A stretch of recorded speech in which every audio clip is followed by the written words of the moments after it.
infinitivo e gerúndio. Então, relembrando, olha. Veja aqui, eu tenho 3 exemplos. A Laura quer, aí você tem o verbo ajudar aqueles refugiados. No exemplo 2, a Laura pode ajudar aqueles refugiados. E no exemplo 3, Laura, obrigado por ajudar aqueles refugiados.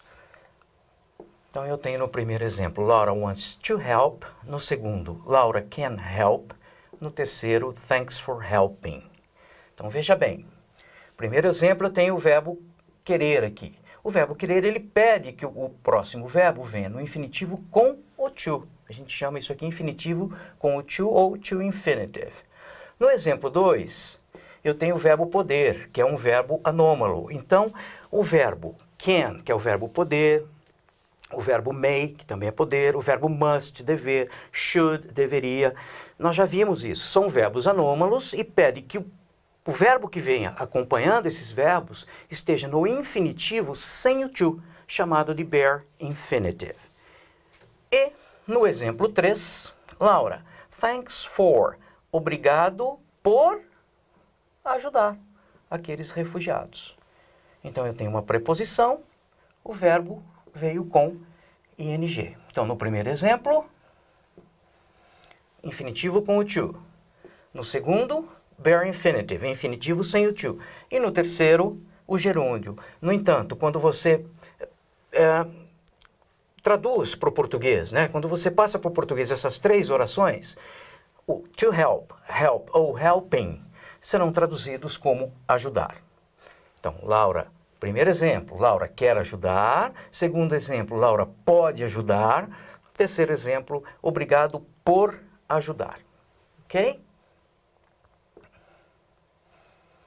Bem, então quais são as situações que eu uso o verbo no gerúndio, porém, ele vai ser traduzido para o português ou como se fosse infinitivo?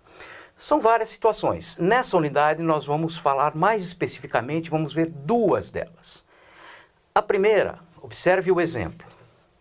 Aqui eu tenho o verbo deal, lidar. O verbo lidar com números é parte do trabalho dela. Então, eu tenho aqui, ó, dealing with numbers. Então, você tem o verbo deal, que é o verbo lidar, com ing.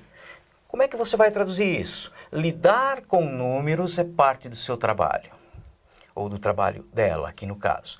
No exemplo 2, she's good at, ela é boa em dealing, em lidar com números. Então, eu tenho 2 situações que o verbo deal, que é o verbo lidar, ele vem com ing, porém, ele está sendo compreendido aqui como se fosse infinitivo. Que situações são essas? Na primeira,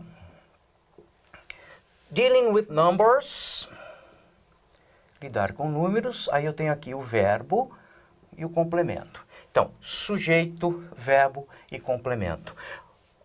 O que é parte do trabalho dela? Lidar com números. Então, o lidar aqui, ó, faz parte do sujeito da oração. Ou seja, o verbo aqui, ele já não é mais verbo, ele virou aqui substantivo. Substantivo.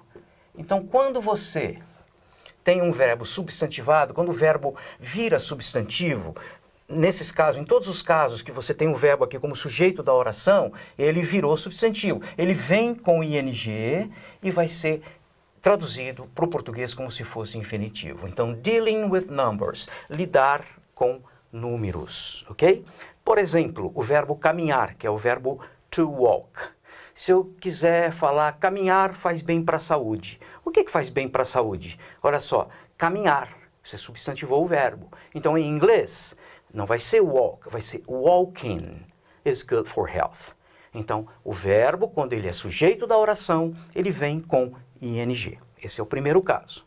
E no segundo caso, observem aqui, she's good at. O que é que eu tenho? Eu tenho aqui o at, que é uma preposição. Então, normalmente você vai ter aqui um adjetivo mais preposição, tá? Adjetivo mais uma preposição. Bem, e aqui, quando você tiver isso, a preposição em um verbo, toda vez que você tem preposição e verbo, esse verbo tem que ser colocado no gerúndio, ok? Então, she's good at dealing. Ela é boa em lidar, e não em lidando com números. Ela é boa em lidar com números.